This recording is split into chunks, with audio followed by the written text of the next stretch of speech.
Hi everybody and welcome to this week's video.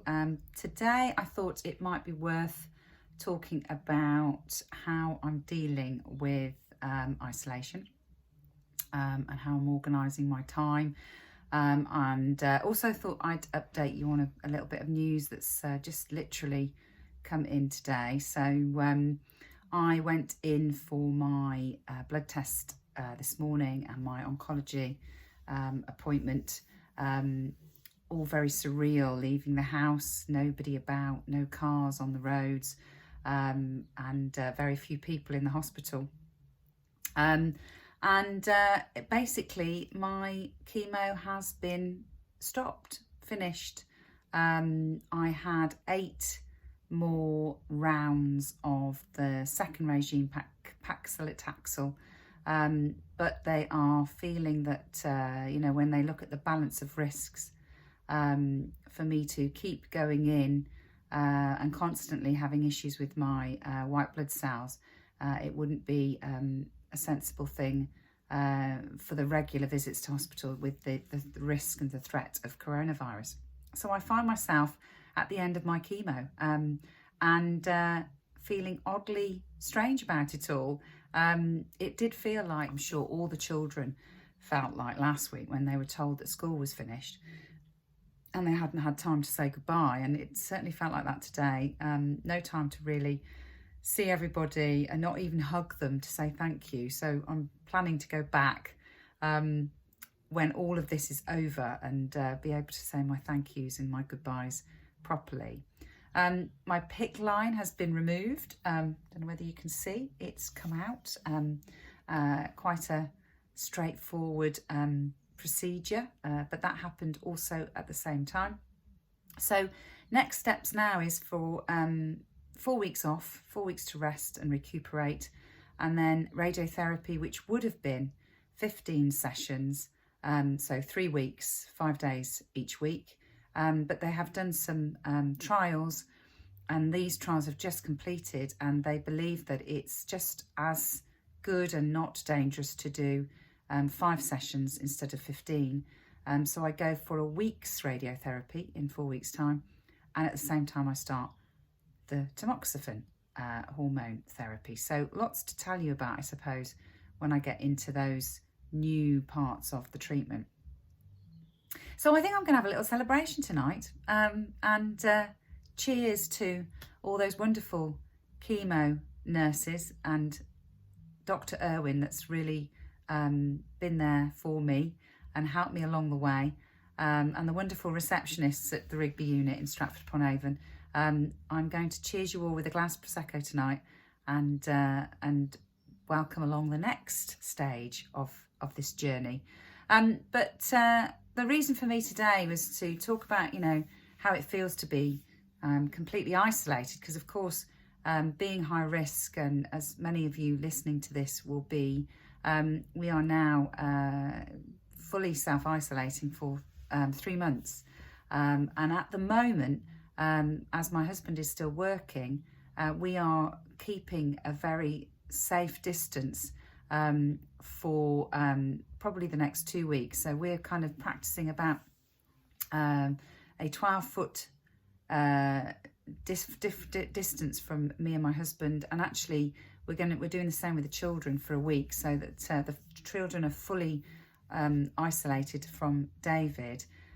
David's finishing work on Thursday, and he's then going to spend another week self-isolating, and then once we've done that, we will then just have the 6 foot or 2 metre distance between us, as sort of kind of advised by the NHS. So in a spare room, this is my spare room with my own toilet, and my day, I thought it would be useful to just talk about what my day looks like. So at the moment, what I'm doing is trying to getting up at the same time as I would do when I was getting the children up, and we're not putting the same pressure on the kids at the moment to get up as early, but we are sort of starting their day at 9 o'clock. So I'm getting up as normal at 6:45, and I'm doing a few exercises as I get up. So I'm spending about 20 minutes doing some stretching out, particularly around my chest and my arms and my back. And then I'm going downstairs and getting my breakfast ready. And then really I'm kind of making sure that everything has been disinfectanted and cleaning up on remote controls, light switches, all of that stuff. Children are coming down between 8 and 9, getting their breakfasts, coming down dressed, ready for school. And we then start school at 9 o'clock.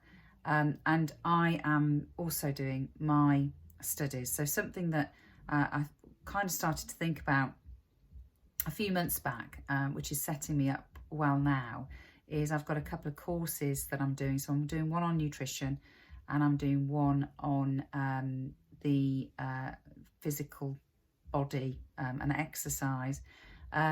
So I am doing a bit of a mix of some day-to-day chores, some studying, and my YouTube channel, and I'm doing that between 9 and 12, the same as the children. So we're all in different rooms in the house studying, and the kids have got a really great setup with their learning. It's all online with deadlines, and so they are just getting on with it and getting some support from their form tutors, which is just fantastic. Really, a really good setup at school. Once we all break for lunch at 12 o'clock, we have our lunch, and as it's been so beautiful, I'm trying to do that outside. And then at 1 o'clock, I start another hour of exercise. So I've got a very good friend, a personal trainer, that's sending me workouts. I'm also doing a workout app. So I'm doing some high intensity, and then I'm doing some abs. I'm doing some arm exercises and some leg exercises. Do that for about 30 minutes.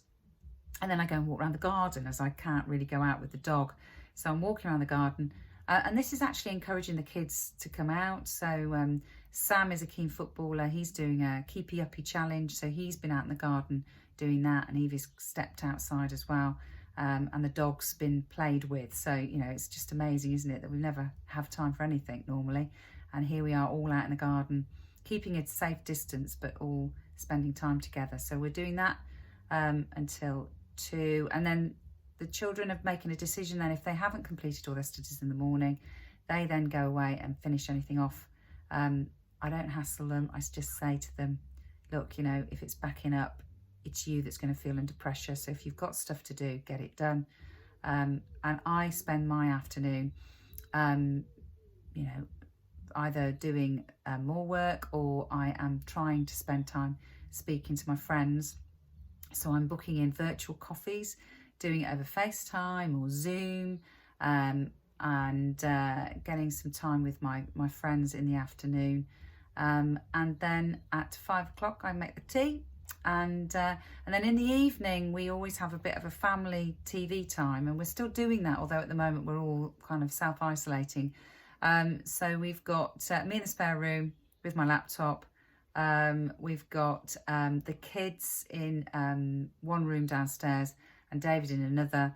And then we all watch the same programme, and we all dial in on FaceTime so that we can talk to each other about the programme, or we can just make silly faces at each other. So we're trying to keep that sort of family hour of TV going. And then I sort of watch a bit of the headlines. What I'm trying to do is really reduce the amount of time that I'm watching the news, because it is quite scary. So I'm either watching the headlines in the morning, or sometimes I watch Boris at 5. It depends, but I try only to do it once a day. And then I am doing a little bit of mindfulness using the Calm app, or a little bit of yoga, and then I go to sleep. And what I'm finding for the first time in many, many years is that suddenly I've got my time back, which I've been looking for ages. And it's really quite lovely to have a bit of space to look after myself, and some real quality time with the family in a weird way. So so there you have it. That's what I'm doing. I hope that is useful. I will get back on timetable, and I will do the side effects of chemo, and then probably the week after I might do a little bit more around mental health. Anyway, stay safe everybody, and make the most of your self-isolation, because before you know it, we'll be back into that crazy busy world that just suddenly stopped. See you soon.